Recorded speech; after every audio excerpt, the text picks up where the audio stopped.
I drove her there because nobody else would. That is the part I keep coming back to. Not the hearing room, not what the general said, not even the moment the board chair lost the color in his face. I keep coming back to the parking lot of Callaway County VA Medical Center at 7:45 in the morning. Taryn Hollis, standing by the curb with a canvas tote bag over one shoulder. No attorney at her side, no union representative, nobody, just her. And she had to ask me, Gerald Mace, a retired Army clerk who volunteers on Tuesday and Thursday mornings wheeling medication carts, if I happened to be heading toward the county seat. I happened to be heading nowhere in particular, but I said yes. I had heard about the complaint, the way you hear about everything in a VA hospital, corridors and break rooms, a lowered voice here and there. Dr. Beaumont had filed it 6 weeks back. The board had moved fast, as boards do when a complaint comes from a physician with 30 years behind his name. The allegation was protocol deviation. She had used an unconventional intervention on a crashing veteran in the ICU, stepping around the team's escalation ladder to do something Beaumont called reckless and unsubstantiated. The veteran had survived. Beaumont had filed anyway. I will admit, I thought she was in trouble she deserved. I had watched her on the floor, the way a man who has spent 40 years keeping his head down watches someone who does not. She moved fast, answered back when she believed she was right, and did not soften her opinions for people who outranked her. I had thought, here is someone who has made one too many enemies. This is how it goes for people who cannot learn to be quiet. She did not say a word on the drive down. 31 miles of two-lane road, autumn fields going gray, and she sat with her hands folded in her lap and looked out the window. I asked once if she was all right. She said she was fine, not frightened, the sound of a woman doing arithmetic in her head, orderly and internal, nothing I could reach. The hearing room was on the second floor of the county administrative building, a low rectangle of carpeted beige walls and institutional lighting that smelled faintly of copied paper and floor wax. 6 board members at a long table, the chair at the center, a man named Carver, an administrator type with reading glasses on a chain, and the manner of someone who has delivered bad news so many times, it no longer requires effort. A court reporter in the corner, 2 board attorneys, and at the respondents' table, alone on the other side of the room from the board, Taryn Hollis, with her canvas bag on the floor, and a single manila folder open in front of her. Dr. Beaumont was there. He sat behind the board's observer's rail, with his hands clasped, and he did not look at her when she came in. Carver called the session to order at 8 o'clock exactly. The lead board attorney read the complaint into the record, the deviation from the hospital's ICU escalation protocol, the administration of a field intervention technique, unsanctioned in the clinical guidelines, the potential risk to patient safety. He read it in the flat voice of a man reciting grocery items. I sat in the back row of the gallery, the only person there, and I watched Taryn's shoulders. They did not move. Carver asked her if she was represented. She said she was not. He looked briefly uncomfortable, the kind of discomfort a man allows himself for a half-second before resuming, and said the board would note for the record that the respondent had chosen to appear without counsel. Then he asked her to respond to the complaint, and she opened her manila folder, and she said, in the same calm voice she used on the floor when she was explaining a medication adjustment, that she had made the intervention because the patient's vitals had indicated a tension pneumothorax that the team's protocol had not yet reached, and that waiting for the next rung of escalation would have cost him his life. She said the technique she used was derived from aeromedical field medicine, that she had performed it under direct supervision during her prior service, and that she stood behind the clinical judgment she had exercised. Beaumont stirred behind the rail. I could see him recalibrate, pulling words together, the look of a man preparing to speak. And then someone knocked on the side door. Not the main door, the way a latecomer would enter. The side door, set into the wall to the left of the board's table, a door I had assumed led to a records room or a coat closet. 3 knocks, measured and unhurried. The board attorney at the end of the table stood and opened it. He was a tall man, late 60s, in civilian clothes, a dark jacket, a tie, shoes that had seen recent polish. But the way he stood in that doorway, the set of his shoulders, the way he took in the room in a single steady sweep before he moved, that was not civilian. That had been built by something longer than a career, something that did not come off with the uniform. He addressed Carver directly. He said he understood the board was in session on a matter involving Taryn Hollis, and that he was requesting the opportunity to enter a statement into the record. He gave his name and his rank, retired Brigadier General, United States Air Force, and he said he believed the board would find his statement material to their deliberation. Carver looked at the board attorneys. One of them shrugged, barely. Carver said the board would hear the statement. The general walked to the respondent's table. He did not sit. He set a flat rectangular case on the table beside Taryn's folder, wood, dark-stained, maybe 8 inches long, and he opened it without looking at her, and he laid what was inside on the table with both hands, as carefully as you would lay down something that had cost a great deal to earn.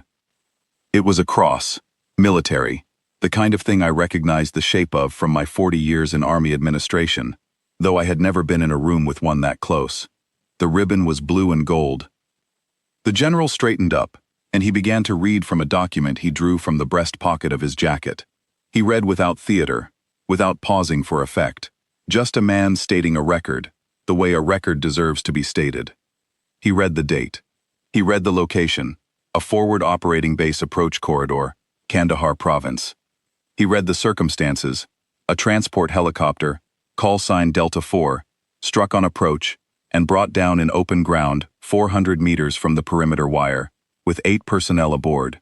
He read the name of the flight medic attached to the recovery element, who had moved from the aircraft to the downed Helo under active fire, performed triage on 8 casualties in sequence, applied field hemorrhage control and airway interventions without a surgeon, directed the loading of casualties onto a second aircraft, and remained on the ground until every man was aboard.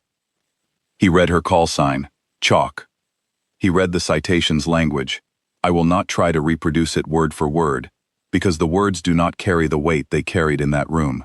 What I can tell you is that when he reached the paragraph describing the specific interventions she had performed on the 2 most critical casualties, the same kind of intervention, the same family of technique, that Beaumont had called reckless and unsubstantiated in his complaint, the board chair, Carver, set his reading glasses on the table in front of him and did not pick them up again. The general finished reading. He folded the document and returned it to his pocket. He said that 8 men from that aircraft had come home, and that 7 of them had submitted written statements to the board which he understood the board had received under separate cover that morning. He said he was one of the 8. Then he said, and this is the part I have thought about every day since, that he wanted the board to understand that the technique Dr. Beaumont had called unconventional in his complaint was a technique Taryn Hollis had learned in a theater where the word unconventional meant the difference between loading a man onto a helicopter and burying him. He said it quietly. He did not raise his voice. He did not look at Beaumont. But everyone in that room looked at Beaumont. The doctor's hands were still clasped in his lap. He was looking at the carpet between his feet. Carver took his glasses and put them back on. He consulted quietly with the board attorneys, heads close together, voices below hearing. I watched Taryn. She had not turned around to look at me. She had not looked at the general with anything other than the briefest acknowledgement when he entered. She sat with her hands folded on her folder and she waited. The way she had waited through the whole complaint reading, the way she had waited through 31 miles of empty road, the same internal arithmetic, nothing visible on her face. The board reconvened. Carver said that in light of the statement entered into record and the supplementary documentation received from 7 additional personnel, the board found insufficient grounds to sustain the motion for suspension. He said the complaint would be marked closed.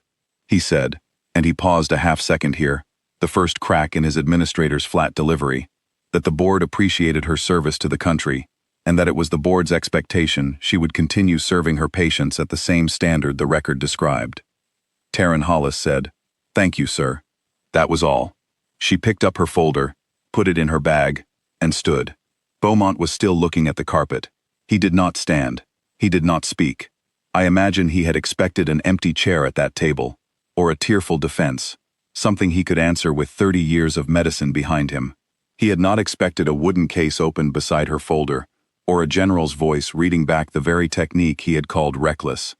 He did not look up as she walked past him to the door. In the corridor, I caught up to them, Taryn and the general, standing near the elevator bank. They were not having a long conversation. He had said what needed saying, and she had heard it, and what remained between them was something that did not require words.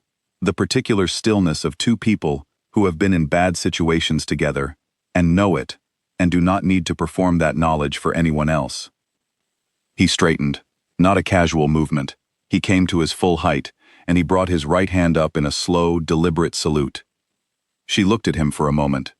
Then she gave him a single nod, measured, level, the kind of nod that means I see you. I know. We're even now. He lowered his hand. He turned and walked to the stairwell, and the door closed behind him, and he was gone.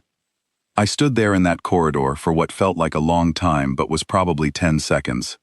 Taryn had already turned and was pressing the elevator call button, her bag over her shoulder, her face composed. I said her name. She looked at me. I said, "They would have taken your license." She said, "They would have tried." There was no bitterness in it, no gloating, no exhale of relief, nothing that suggested the past hour had cost her any visible effort at all. She said it the way she had said she was fine in my car that morning.